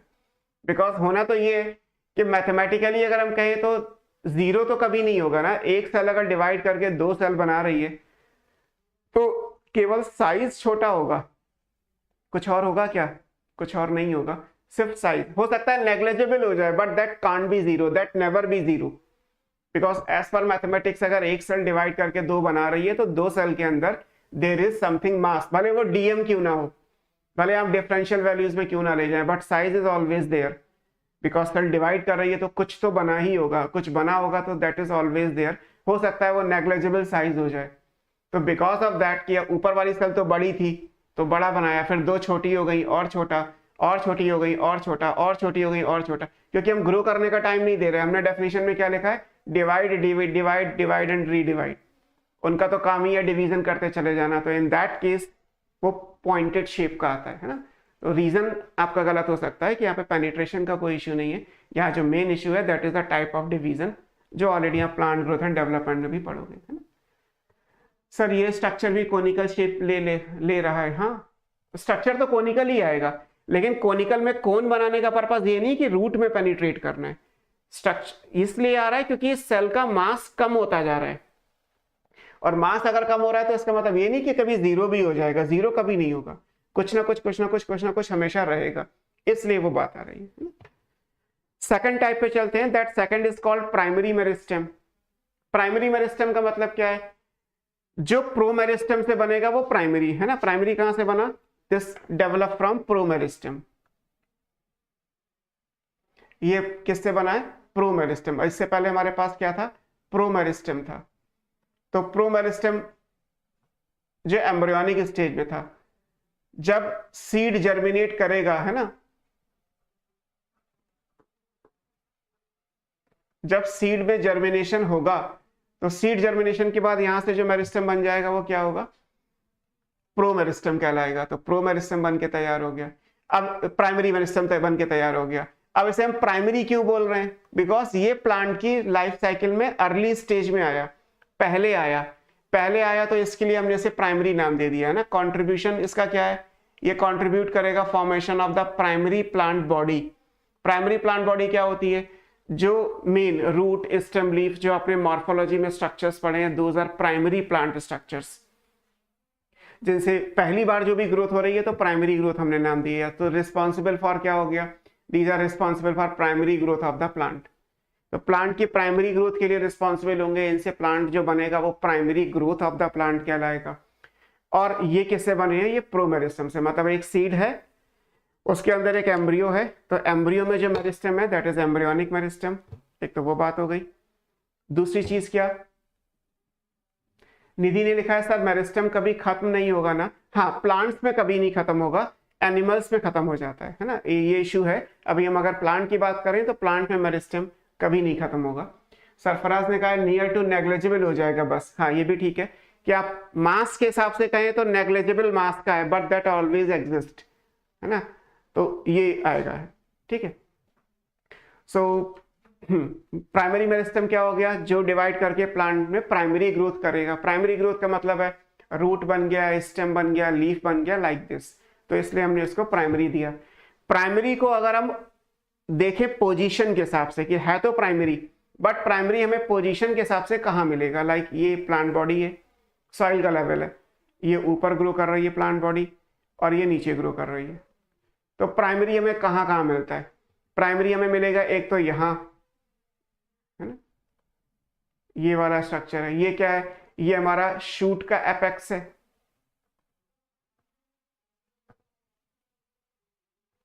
और ये क्या है, ये रूट एपेक्स है। तो ये तो बन गए आगे जाके एपिकल मेरिस्टम, पोजीशन के हिसाब से क्या बन जाएंगे, एपिकल। लेकिन अभी ओरिजिन के हिसाब से क्या है ये, क्योंकि प्राइमरी बॉडी में प्राइमरी एक्सिस में है तो प्राइमरी कहलाएंगे। दूसरा अभी हम पढ़ेंगे कि जहां जहां से नई लीफ निकलेंगी या ब्रांचेस निकलेंगी,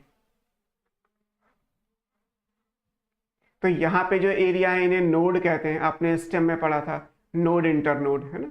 तो यहाँ पे जो मेरिस्टम प्रेजेंट होगा ये कौन सा है, ये बीच में प्रेजेंट है, तो ये कहलाएगा इंटर कैलरी। तो पोजीशन के हिसाब से तो ये बीच में है तो इंटर कैलरी, बट ओरिजिन के हिसाब से ये भी प्लांट की प्राइमरी ग्रोथ के लिए रिस्पॉन्सिबल है वो। और एक जो आप डायग्राम में तो नहीं बना सकते, but this is called intrafascicular cambium, ये आपको वर्ड याद रखना है। कई बार इंट्रा वर्ड नहीं भी लगा होगा, इट डिपेंड्स, कई जगह पे केवल फेसिकुलर कैम्बियम लिखा है, कहीं पे इंट्राफेसिकुलर लिखा है। इंट्रा या फेसिकुलर जो भी दिया है ये भी प्राइमरी है, इसमें तो नहीं बन सकते छोटे से डायग्राम में, बट प्रेजेंट होता है, आपको याद रखना है। प्रशांत ने लिखा सर प्रोमेरिस्टम टिप पर था तो टिप इलोंगेट करेगी तभी तो वो टिप पर ही रहेगा। हाँ वो ठीक है, प्रोमेरिस्टम टिप पे प्रेजेंट था इसलिए था, है ना, that is the right statement जो अभी प्रशांत ने लिखा कि प्रोमेरिस्टम क्योंकि हमने टिप पे बनाया था। प्रोमेरिस्टम के लिए लिखा था आपने कि वो एपेक्स पे प्रेजेंट होगा जहां प्लीम्यूल और रेडिकल बना है, तो क्योंकि वो टिप पे है तो आगे जाके जब उससे प्लांट बॉडी छोटा सा स्प्राउट बनेगा तो स्प्राउट में भी वो टिप पे ही रहेगा, बट स्प्राउट में जब बन जाएगा तो उसे प्राइमरी मेरिस्टम बोलेंगे, तब उसे आप एम्ब्रियोनिक मेरिस्टम या प्रोमेरिस्टम नहीं बोलेंगे। जब तक सीड के अंदर एम्ब्रियो में है तब तक वही चीज एम्ब्रियोनिक है। जैसे ही सीड जर्मिनेट करके रेडिकल प्लीम्यूल एग्जिस्टेंस में आएंगे देन उनका स्टेटस बदल के बन जाएगा प्राइमरी मेरिस्टम, और क्योंकि पोजीशन के हिसाब से एपेक्स पे है, ओरिजिन के हिसाब से प्राइमरी। लेकिन जो इंपॉर्टेंट है वो ये दोनों, एक तो ये इंटर कैलरी और एक ये इंट्राफेसिकुलर, ये दोनों आपको प्रोमेरिस्टम में नहीं मिलेंगे, ये दोनों कहां मिलेंगे, प्राइमरी में, बने इसी से ही है। लेकिन एम्ब्रियोनिक स्टेज में अगर आपसे कहा जाए कि इंटर कैलरी मेरिस्टम दिखाओ तो कहीं नहीं मिलेगा, या इंट्राफेसिकुलर कैम्बियम बताओ एम्ब्रियोनिक लेवल पे कहां पे है, तो आपको कुछ नहीं मिलेगा, वहां पे केवल आपको एपेक्स पे एपिकल मेरिस्टम मिलेगा, बाकी नहीं। तो एपिकल जब ये ग्रो करती है ना, जब टिप ग्रो करती है और प्लांट बॉडी का एक्सेस इलोंगेट करेगा, ये एक्सेस हो गया प्लांट बॉडी का, लाइक दिस, ये। तो चाहे आप स्टेम के हिसाब से सोचे कि ऊंचाई यानी लंबाई प्लांट की बढ़ रही है, रूट के हिसाब से कहें तो डेप्थ बढ़ रही है, तो जो भी ये प्लांट अपने एक्सेस पे इलोंगेट कर रहा है, तो जब वो एक्सेस पे इलोंगेट करेगा तो उसमें मेन मेरिस्टम जो टिप पे आएंगे वो तो हो गए प्राइमरी मेरिस्टम में एपिकल, क्योंकि वो एपेक्स पे आ रहे हैं, शूट का एपेक्स, रूट का एपेक्स। और क्योंकि रूट के अंदर तो नोड इंटर नोड होते नहीं, आप ऑलरेडी पढ़ चुके हैं मॉर्फो के हिसाब से, स्टेम में प्रेजेंट होते हैं। स्टेम में जहां नोड है वहां से लीफ अराइज होती है, वहां पे एक्सिलरी बड है तो वहां पे ब्रांच बन सकती है, वहां से फ्लावर और इन्फ्लोरेसेंस भी आपने पढ़ा, और वहां से एडवेंटिशियस रूट्स भी पढ़ा। तो जहां पे नोड आपने बनाया था, अगर हम उस नोड को कट करके स्टेन करके देखें तो क्यों वहां से इतने सारे स्ट्रक्चर बन सकते हैं, क्यों एक नोड पे ग्रोथ हो रही है, दैट इज बिकॉज कि उस नोड के अंदर जो सेल्स हैं they are intercalary. Intercalary का मतलब होता है इन बिटवीन, बीच में। तो क्योंकि वो बीच बीच में कुछ जगह पे आ रही है जहां पे मेरिस्टेमेटिक टिश्यू अभी भी रह गए, तो वहां से फिर वो चांस बन गया कि अच्छा चलो यहाँ से ब्रांच बना लो, यहाँ से लीफ बना लो, यहाँ से फ्लावर, इन्फ्लोरेसेंस, रूट, एडवेंटिशियस, कुछ भी बन सकता है। हमने लिखा था कि नोड से केवल टैप रूट को छोड़ के हम सब बना सकते हैं, है ना। तो बस आपको यही लाइन याद रखनी है। और फिर एक नाम जो फिलहाल के लिए आप याद कर लीजिए कि इंट्राफेसिकुलर कैम्बियम। तो ये फेसिकुलर कैम्बियम जो है वो प्राइमरी का एग्जाम्पल है। कहाँ प्रेजेंट होगा, कैसे प्रेजेंट है, क्यों प्रेजेंट है, आगे हम किसी टॉपिक में इसको डिटेल में पढ़ेंगे। तो अभी हमारा कोर्स ये नहीं है, अभी हमें सिर्फ मेरिस्टेमेटिक टिश्यूज को कंप्लीट करना है। सरफराज ने लिखा है सर फेसिकुलर और इंटर नहीं, इंटर अलग है ना, इंट्रा लिखा हुआ ये, है ना। आपको ये याद रखना है कि अगर फेसिकुलर है, फेसिकुलर बीच में वेस्कुलर वर्ड भी लिखा होगा, कैम्बियम, इसी का दूसरा नाम हो सकता है इंट्रा। इंटर नहीं, इंटर इज डिफरेंट। चाहे फेसिकुलर वेस्कुलर कैम्बियम बोले या इंट्राफेसिकुलर बोले, not interfascicular. Interfascicular is different. तो इंटरफेसिकुलर और फेसिकुलर अलग अलग है, इंट्राफेसिकुलर और फेसिकुलर सेम है ना। तो ये आपको इंट्रा वर्ड लगाए ना लगाएं आपकी मर्जी है, बट इंटर वर्ड जब आएगा तो दैट इज डिफरेंट थिंग। वो एक अलग टाइप की कैम्बियम है जो प्राइमरी मेरिस्टेम में आती भी नहीं है। तो हम इसलिए यहाँ पे इंटर वाली नहीं लिख रहे, यहाँ पे क्या लिखा है, इंट्राफेसिकुलर लिखा हुआ है, नॉट इंटरफेसिकुलर, है ना। तो ये प्राइमरी हो गया। प्राइमरी का काम क्या है, प्लांट की एक्सिस के हिसाब से ग्रो करना। प्लांट जब अपने एक्सिस में ग्रोथ करेगा तो प्राइमरी ग्रोथ कहलाती है। इससे प्लांट के प्राइमरी पार्ट्स बनेंगे like root, stem and leaf. ये पोजीशन के हिसाब से एपेक्स, इंटर कैलरी और इंट्राफेसिकुलर में प्रेजेंट हो सकता है ना। फेसिकुलर सिचुएटेड एट, फेसिकुलर कहां पे आती है हम बाद में देखेंगे। फेसिकुलर मींस बंडल होता है, तो ये वेस्कुलर बंडल में आएगा। मैंने अभी आपको थोड़ी देर पहले बोला कि ये यहीं छोड़ दीजिए, आपको फिलहाल ये याद रखना है कि it's an example of primary meristem, ठीक है। अब आएगा एक सेकेंडरी मेरिस्टेम भी है। सेकेंडरी मेरिस्टेम का मतलब क्या है, सेकेंडरी मेरिस्टेम ओरिजिनेट करता है from the cells of primary permanent tissue, है ना। अब again by regaining their divisional capacity, that is called, यहाँ पे वर्ड आ गया देखो, ये लिखा है डी डिफरेंशिएशन, है ना। डी डिफरेंशिएशन का मतलब है कि इस तरीके से बनेगा। अब जैसे मैं आपको यहां समझाता हूं फिर से, हमने क्या किया, एक हमारे पास एम्ब्रियो था, तो हमारे पास सबसे पहले क्या था, एक प्रोमेरिस्टेम था, ठीक। ये किस में प्रेजेंट है, ये एम्ब्रियो में है, ठीक। एम्ब्रियो कहां होगा, सीड के अंदर। क्या किया हमने फिर, हमने एक सीड को जर्मिनेट किया। जब आप सीड को जर्मिनेट करोगे तो यहां से क्या बन जाएंगे, कुछ एरिया पे बन जाएंगे प्राइमरी मेरिस्टेम,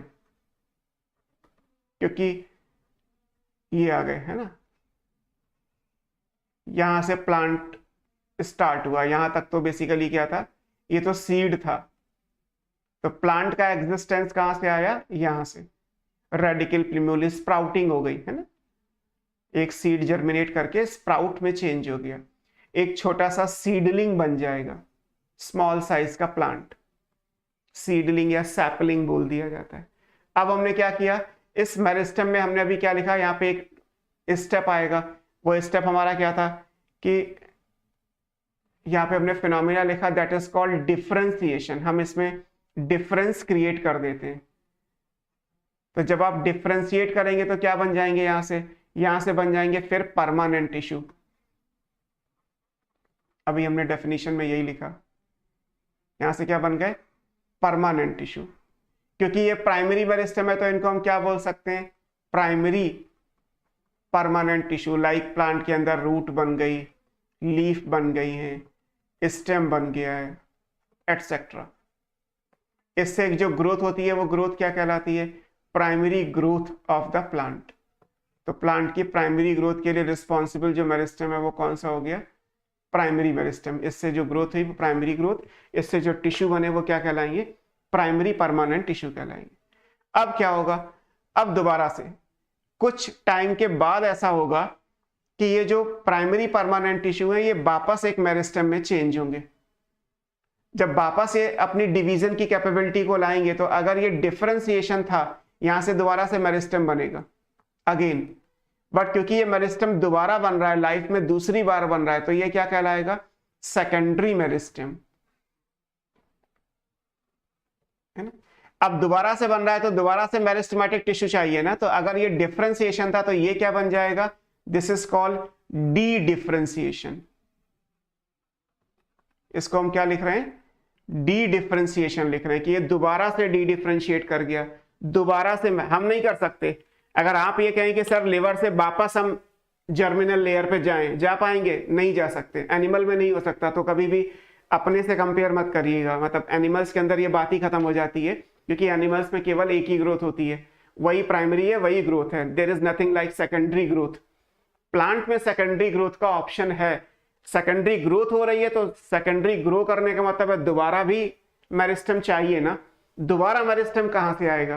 तो some of the permanent tissue dedifferentiate करके एक और मेरिस्टेम बना देते हैं, जिसको हम बोलते हैं सेकेंडरी मेरिस्टेम। और जब ये डिवाइड करके टिश्यू बनाएगा तो प्लांट की सेकेंडरी ग्रोथ हो जाएगी, प्लांट दोबारा से ग्रो करेगा, है ना। ये इंपॉर्टेंट है। सरफराज सिद्दीकी ने लिखा है सर स्प्राउट वही होता है ना जिसमें सिर्फ 2 लीफ नहीं होती हैं। स्प्राउटिंग का मतलब एक्चुअली क्या होता है?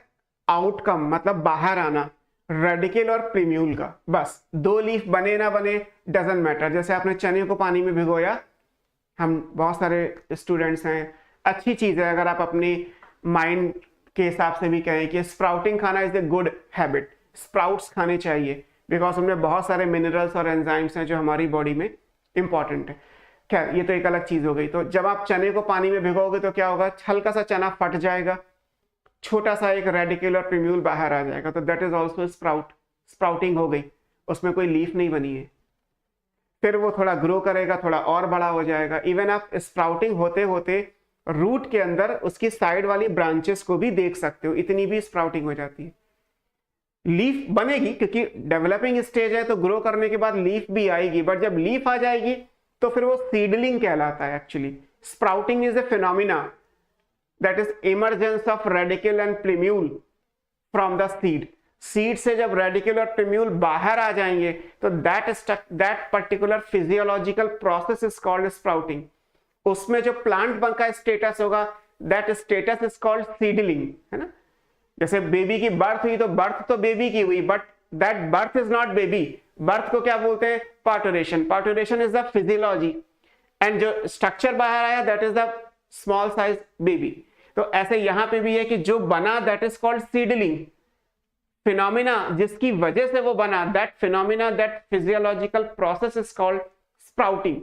तो sprouting is the emergence of radicle and plumule from the seed, कि सीड से रेडिकल प्रीम्यूल बाहर आ गए तो स्प्राउट्स बन गए। उसमें लीफ है या नहीं है दैट डजंट मैटर, लीफ की स्टेज तक भी वो सीडलिंग ही रहेगा।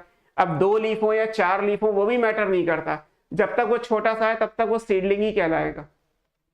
प्लांट का होता है ट्री का तो सैपलिंग कहलाता है। एक्चुअली ये एक छोटा सा मैंगो का प्लांट है जिसमें 10-12 लीफ हो तो उसे हम सीडलिंग ना बोल के सैपलिंग बोलते हैं। तो ये अलग अलग एग्रीकल्चर के डिफरेंसेस हैं। डिफरेंस तो यहाँ भी है कि सैपलिंग और सीडलिंग में डिफरेंस क्या होगा, बट वो फिलहाल हमारे कंसर्न में नहीं है, क्योंकि वो फिर आप जब प्लांट की हायर क्लासेस में जाओगे तो वहां बात कंप्लीट की जाती है ना। सो अभी हमारा क्या है कि प्राइमरी परमानेंट टिश्यू से क्या हुआ? डी डिफरेंशिएशन हुआ। जब डी डिफरेंशिएशन हुआ तो दोबारा से मेरिस्टेमेटिक बन गया। सारे नहीं करेंगे, there are few primary permanent जो डी डिफरेंशिएट करके क्या बना देंगे? सेकेंडरी मेरिस्टेम बना देंगे। अब सेकेंडरी मेरिस्टेम बना देंगे तो क्या होगा? ये डिवाइड करेंगे एज यूजुअल। जब ये डिवाइड करेंगे तो यहां से क्या बन जाएगा? जब ये डिवाइड करेंगे तो यहां पे फिर डिवीजन हो गया, सेकेंडरी मेरिस्टेम बनता जा रहा है। कभी तो डिवीजन रुकेगा, जब डिवीजन रुकेगा तो यहां से फिर परमानेंट टिश्यू बन जाएंगे। बट अब ये क्या कहलाएंगे? Now they are called secondary permanent tissue. ये दोबारा से डिवाइड करने के बाद बने तो ये क्या कहलाएंगे? Secondary permanent tissue. तो ये सेकेंडरी परमानेंट टिश्यू हो गए। इनसे जो प्लांट की ग्रोथ हो गई वो क्या बन गई? सेकेंडरी ग्रोथ, जो आगे आप इसी चैप्टर में पढ़ोगे भी कि व्हाट इज सेकेंडरी ग्रोथ। अब ये परमानेंट बने तो यहीं से है ना, अब ये परमानेंट कैसे बने होंगे? देन फिर इनमें से डिफरेंशिएशन हुआ तभी तो बनेंगे। परमानेंट टिश्यू तभी बनता है जब मेरिस्टेम में डिफरेंशिएशन हुआ। ये डिफरेंशिएशन पहली बार हुआ तो डिफरेंशिएशन था, ये डिफरेंशिएशन दूसरी बार हुआ, इसको हम क्या बोलते हैं? दिस इज कॉल्ड री डिफरेंशिएशन। यही तीनों वर्ड आगे भी आपको फिजियोलॉजी में समझाए गए हैं कि री डिफरेंशिएशन क्या होता है, डी डिफरेंशिएशन क्या होता है और डिफरेंशिएशन क्या होता है। तो जब पहली बार कोई मेरिस्टेमेटिक टिश्यू किसी परमानेंट टिश्यू में चेंज होगा first time in the life cycle of plant, that is simply differentiation. फिर प्लांट ग्रो कर रहा है, एक सर्टेन एज तक ग्रो करता चला जा रहा है।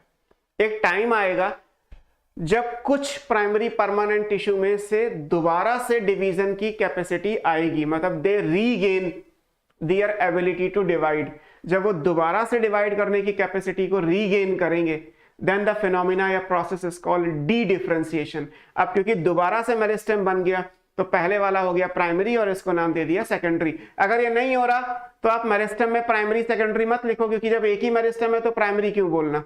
जब दो होंगे तो आपको प्राइमरी और सेकेंडरी बोलना पड़ेगा। तो same the case of plant कि प्राइमरी वो जो प्रो मेरिस्टेम से बन गया, अब क्योंकि उसे मैच्योर में चेंज होना है तो आफ्टर डिफरेंशिएशन वो मैच्योर टिश्यू यानी परमानेंट में चेंज हो जाएगा। लाइक प्लांट में रूट स्टेम लीफ बन गई, इनसे प्लांट की जो भी ग्रोथ हो रही है उसको बोल दिया हमने प्लांट की प्राइमरी ग्रोथ। ये सब में होती है throughout the plant kingdom, primary growth तो हर जगह होती है। But there are few cases जहां पे कुछ permanent tissue, primary permanent tissue दोबारा से मेरिस्टेमेटिक टिश्यू में एंटर करेंगे by the process called dedifferentiation. फिर यहां से बन गया सेकेंडरी मेरिस्टेम, और क्योंकि ये मेरिस्टेम है तो ये भी डिवाइड करेगा। जब ये डिवाइड करेगा तो कुछ ना कुछ बनाएगा, जब बनाएगा तो फिर परमानेंट बनेंगे दोबारा से। तो जब दोबारा से परमानेंट बनेंगे तो नाम दे दिया गया सेकेंडरी परमानेंट टिश्यू, और फिर यहाँ पे जो ग्रोथ हो गई that will be called secondary growth. दोबारा से डिफरेंशिएशन हुआ तो नाम दे दिया गया redifferentiation. So there are three process, differentiation, dedifferentiation, redifferentiation, जिनसे प्लांट के अंदर ग्रोथ होती है दो टाइप की। One is called primary growth, one other is called secondary growth, क्योंकि प्लांट में दोनों टाइप की ग्रोथ के ऑप्शंस हैं। बाकी चीजें आप प्लांट ग्रोथ एंड डेवलपमेंट में भी इस पूरे टॉपिक को दोबारा से पढ़ोगे, या इस चैप्टर के एंड होने तक आपको चीजें और क्लियर हो जाएंगी कि प्राइमरी परमानेंट कौन से टिश्यू है और सेकेंडरी परमानेंट कौन से है ना। बस अभी हमें क्या चाहिए था, इसमें से सेकेंडरी मेरिस्टेम चाहिए था, तो उतना ही हमने समझने के लिए लिया। सेकेंडरी मेरिस्टेम किस टाइप की ग्रोथ करेंगे? Secondary growth. सिंपल, प्रशांत ने पूछा कि सेकेंडरी ग्रोथ कैसी होती है, तो सेकेंडरी मेरिस्टेम से जो ग्रोथ होती है वो सेकेंडरी ग्रोथ हो गई। अब जैसे यहाँ पे क्या नाम दे दिया है, सेकेंडरी मेरिस्टेम है, ये ओरिजिनेट करेगा from the cells of primary permanent tissue. ये इंपॉर्टेंट हो गया कि प्राइमरी परमानेंट टिश्यू से ओरिजिनेशन होगा इनका। और यहाँ पे प्रोसेस क्या बन गया हमारा, ये डी डिफरेंशिएशन। दोबारा से हुआ तो ये डी वाला वर्ड आ गया कि आप बैक में जा रहे हैं। बेसिकली हम बैक में नहीं जा सकते, बट प्लांट अपने बैक में जा सकता है। जिस मेरिस्टेम से परमानेंट बना था उन्हीं परमानेंट को वापस मेरिस्टेम में चेंज प्लांट कर सकता है, हम नहीं कर सकते। तो अगर मेरिस्टेम से परमानेंट बनता है डिफरेंशिएशन, तो परमानेंट से बैक टू मेरिस्टेम जाओगे तो क्या बन जाएगा, डी डिफरेंशिएशन। ऐसे समझ लीजिए, है ना। सरफराज ने पूछा है सर ये डी डिफरेंशिएशन की एबिलिटी हमेशा रहती है या कुछ किसी पर्टिकुलर टाइम तक? हमेशा कुछ नहीं है प्लांट में, एक सर्टेन टाइम तक, certain plant, certain age, certain examples. ये जो सेकेंडरी मेरिस्टेम है ये सब में नहीं होगा, है ना, ये कंडीशनल है। जैसे मैं आपको सीधे सीधे अगर कहूं तो डाइकॉट के अंदर सेकेंडरी ग्रोथ होती है, मोनोकॉट के अंदर सेकेंडरी ग्रोथ नहीं होती। हमें एंजियोस्पर्म फ्लावरिंग प्लांट में दो ग्रुप आगे पढ़ने ही है, डाइकॉट, मोनोकॉट। तो डाइकॉट के अंदर सेकेंडरी ग्रोथ होती है, मोनोकॉट में नहीं होती। तो ये वाला जो सेकेंडरी मेरिस्टेम है वो डाइकॉट में बनेगा, मोनोकॉट में नहीं बनेगा। इवन डाइकॉट में भी हर जगह नहीं है, रूट में होती है और स्टेम में होती है, लीफ में नहीं होती, फ्लावर में नहीं होती, फ्रूट में नहीं होती। तो ये भी नहीं कि डाइकॉट में आप पूरे प्लांट में कहीं भी कर लोगे, फिक्स है, root as well as stem. Gymnosperm में भी होती है सेकेंडरी ग्रोथ, टेरिडोफाइट में नहीं होती, ब्रायो में नहीं होती, एल्गी का तो कोई केस ही नहीं था, है ना। तो अलग अलग प्लांट के अंदर अलग अलग टाइम पे ये सेकेंडरी मेरिस्टेम बनेंगे, not always. This is so called, ऐसा नाम क्यों दिया गया है, because responsible for secondary growth. आपको पीछे लिख ही दिया है मैंने। ये आपको कहाँ मिलेगी, जो आपने पूछा वो भी यहाँ पे लिखा है, केवल आपको रूट और शूट में मिलेगी, particularly those which produce woody axes. Woody का मतलब सेकेंडरी ग्रोथ से ही लिया जाता है ना, ये भी आप पढ़ लेंगे, है ना। एंड दे आर सिलेंड्रिकल, ये सिलेंडर के जैसे हैं, है ना। सिलेंडर का मतलब है कि जैसे आप सिलेंडर फिजिक्स में बनाते हो, सिलेंडर का एरिया निकालते हो, तो एक सिलेंड्रिकल एक्सिस को रिप्रेजेंट करते हैं। So these are cylindrical meristem. ऐसा नहीं है कि आप अगर ये मान लीजिए पूरा बना हुआ है एक प्लांट सा, तो आप यहाँ पे बना दिया तो ये एपेक्स हो गया, तो ये एपिकल हो गया, यहाँ पे बना दिया मान लीजिए कहीं पे तो ये इंटरकैलरी हो गया, ये यहाँ प्रेजेंट है साइड में। ये जैसे एक यहाँ मेरिस्टेम है, एक यहाँ है, एपेक्स हो गई, है ना।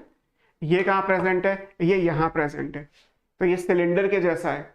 अगर ये सिलेंडर के जैसा है तो जब डिवाइड करेगा तो ग्रोथ ऐसे ही होगी, मतलब अपने डायमीटर में प्लांट ग्रो करेगा, अपनी लेंथ में ग्रो नहीं करेगा। जिस प्लांट के पार्ट में लाइक रूट और स्टेम, तो उनका डायमीटर इंक्रीज होगा, उनकी ग्रिथ इंक्रीज होती है ना।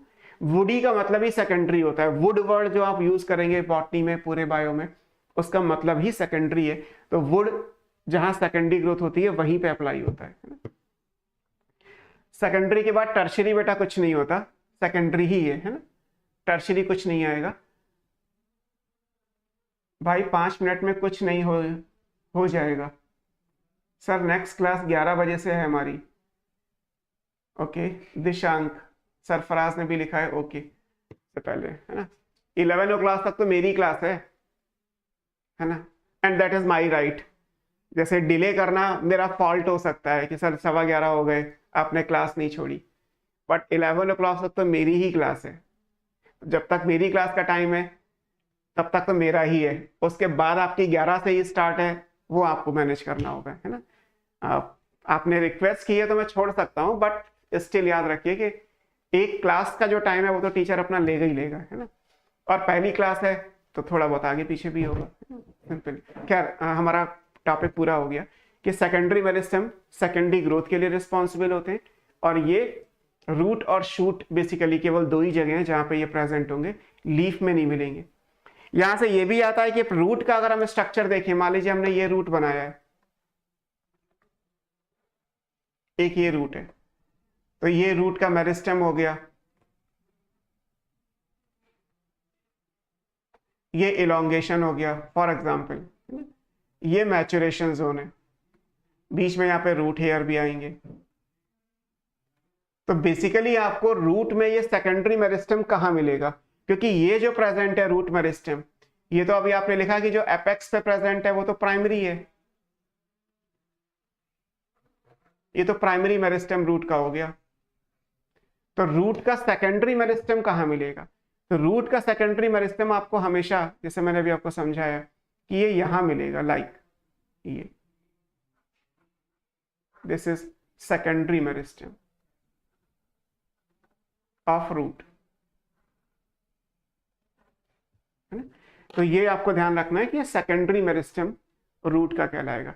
जैसे एक बात आएगी कि सर अगर रूट में सेकेंडरी ग्रोथ को स्टडी करना है तो हम कौन सा पार्ट लेंगे, तो जितना पुराना पार्ट होगा उतनी अच्छी सेकेंडरी ग्रोथ होगी। ओल्डर टिश्यू, ओल्डेस्ट टिश्यू लोगे, इट्स ऑल गुड।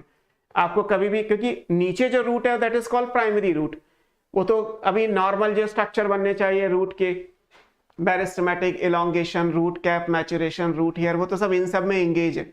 वहां पे रूट का डायमीटर नहीं बढ़ रहा, वहां से तो रूट की लेंथ बढ़ रही है। जहां से रूट का डायमीटर बढ़ना शुरू होगा, लेंथ मैटर नहीं करती, तो वो जगह वो है जहां पे आपको सेकेंडरी मेरिस्टेम मिलेगा। तो लिखा है ना वुडी, वुडी एक्सिस जब बन जाएगा तब सेकेंडरी मेरिस्टेम आएगा, जब तक वुडी एक्सिस नहीं बनेगा तब तक नहीं। और प्लांट का प्राइमरी एक्सिस कभी भी वुडी नहीं होता। प्राइमरी एक्सिस जिसकी वजह से प्लांट की लेंथ बढ़ती है, that is not woody in any case.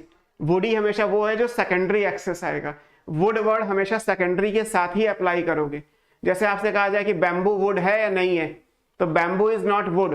क्यों वुड नहीं है? बिकॉज बैम्बू एक मोनोकॉट है और मोनोकॉट में सेकेंडरी ग्रोथ नहीं होती। बहुत सिंपल सा है, ऑलरेडी AIPMT का ही क्वेश्चन है कि which of the following is not would. तो आपको 3 डाइकॉट और 1 मोनोकॉट देखना है बेसिकली, या जिम्नोस्पर्म और डाइकॉट में वुड यानी सेकेंडरी ग्रोथ है तो वुड वर्ड आएगा, जिम्नो में भी आएगा, डाइकॉट में भी आएगा, मोनोकॉट में वुड। तो आप बांस की लकड़ी बोलते तो हैं डेली लाइफ में, बट बॉटनी के हिसाब से बांस में लकड़ी नहीं होती, लकड़ी is would and would is not present in monocots. तो ये आपको समझना है। या पाम में आप कहें कि पाम की लकड़ी है, पाम में लकड़ी नहीं हो सकती because palm is monocot. Coconut में अगर कहा जाए वुड लेके आओ तो कोकोनट की वुड हो ही नहीं सकती बिकॉज कोकोनट मोनोकॉट है और मोनोकॉट में वुड यानी सेकेंडरी वर्ड नहीं अप्लाई करेंगे। वुडी एक्सेस केवल तभी आएगा जब सेकेंडरी ग्रोथ की बात होगी, और सेकेंडरी ग्रोथ केवल डाइकॉट और जिम्नोस्पर्म में होती है और कहीं नहीं होती। तो ये भी आपको आगे समझना है कि वुड को हम कैसे डिफाइन करेंगे, तो आगे सेकेंडरी ग्रोथ में ये भी चीजें क्लियर होंगी, है ना। ओके, प्रशांत ने लिखा है सर अल्टीमेटली वी से length increase by primary meristem and secondary increases width. Yes, है ना, प्रशांत का स्टेटमेंट ठीक है कि प्लांट अपने एक्सिस पे अगर ग्रो कर रहा है, लेंथ इंक्रीज कर रहा है तो बिकॉज ऑफ प्राइमरी, और अगर वो डायमीटर में इंक्रीज कर रहा है, ग्रेथ इंक्रीज कर रहा है तो बिकॉज ऑफ सेकेंडरी। और जो एम्ब्रियो में प्रेजेंट था दैट इज बेसिकली प्रोमेरिस्टेम या एम्ब्रियोनिक मेरिस्टेम। प्रवीण कूल ने लिखा है सर रीडिफरेंशिएशन के बाद भी मेरिस्टेम डिफरेंशिएट अगर हुआ भी तो भी उसका नाम वही रहेगा। Actually difference in terms of origin, difference not in terms of occurrence कि एक बार हुआ तो प्राइमरी, दोबारा हुआ तो सेकेंडरी, तीसरी बार हुआ तो टर्शरी, चौथी बार हुआ तो क्वाटरनरी, ये वर्ड नहीं है। जो टर्म ये गए वो इस बेस पर नहीं दिए गए कि कितनी बार आएगा, इस बेस पे दिए गए कि एक बार आया तो प्राइमरी, दोबारा चाहे एक बार आए, दो बार आए, तीन बार आए, 10 बार आए, दैट इज ऑल सेकेंडरी। तो प्राइमरी एंड सेकेंडरी वर्ड आ जाएगा, not in terms of tertiary, quaternary like this. तो आपको केवल प्राइमरी, जो प्राइमरी एक्सेस, क्योंकि लेंथ इंक्रीज हो रही है तो प्राइमरी किसी पार्ट की, that part is fix, root and stem, या स्टेम में बड़ी बड़ी ब्रांचेस होंगी तो वो। सो रूट और शूट के अंदर अगर डायमीटर है तो सेकेंडरी, और उसकी लेंथ इंक्रीज हो रही है तो प्राइमरी, बस। अब डायमीटर एक बार आज इंक्रीज हो, 10 साल बाद दोबारा हो, उसके 10 साल बाद दोबारा हो, तब भी वो सब सेकेंडरी ही कहलाएगा, वहां टर्शरी क्वाटरनरी जैसा कोई भी चीज नहीं आएगा, है ना, ये याद रखना। सो आज हमने कंप्लीट किया meristems based on origin. 3 type के थे, pro meristem, primary meristem, secondary meristem. कल आप पढ़ेंगे मेरिस्टेम्स बेस्ड ऑन पोजीशन और फिर आगे परमानेंट टिश्यू। क्लियर? तब तक इसको अच्छे से देख लीजिएगा एनसीईआरटी से और आपको क्लैरिटी हो जाएगी, है ना। हालांकि मेरिस्टेम पूरा नहीं हुआ है तो डाउट अगर सेकेंडरी, डाउट अगर पोजीशन और ओरिजिन को मिक्सअप करके हैं तो वो कल डेफिनेटली आपके क्लियर हो जाएंगे, है ना। मेरा आपको पिछली क्लास में एक मैसेज था कि आपको मॉर्फोलॉजी तक आपको मैंने जितना भी पढ़ा दिया सारे कंप्लीट करने हैं। तो आई होप, क्योंकि अभी ये वन वे इंटरेक्शन ही है, आई होप कि आपने अपने मॉर्फोलॉजी तक के सारे डाउट्स, सारे प्रैक्टिस जितनी भी करनी थी वो कंपेयर, मतलब मैं ये मान के चलता हूँ कि आप क्लास के अकॉर्डिंग पढ़ रहे हैं। क्लास में आज एनाटॉमी है तो आज आप एनाटॉमी पढ़ेंगे, पीछे की कोई चीज़ नहीं पढ़ेंगे। जितनी जल्दी पेस मेंटेन कर लेंगे ना क्लास के साथ, उतना आपके लिए ईजी हो जाएगा आगे की तैयारी के हिसाब से, है ना। So have a nice day, thanks to all. कल आप मेरिस्टेम्स में बेस्ड ऑन पोजीशन से स्टार्ट करेंगे।